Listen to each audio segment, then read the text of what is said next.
Hi, hello friends. Architecture of the robotic vision system. For more updates, please subscribe our channel. Each robotic vision system operates under the following 6-tier architecture. First step is perception process that gives rise to a visual image.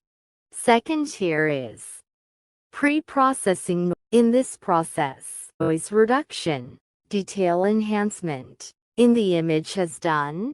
Third tier is segmentation. In this process, partitioning an image into an object of interest. Fourth step is description, calculation of features to distinguish objects.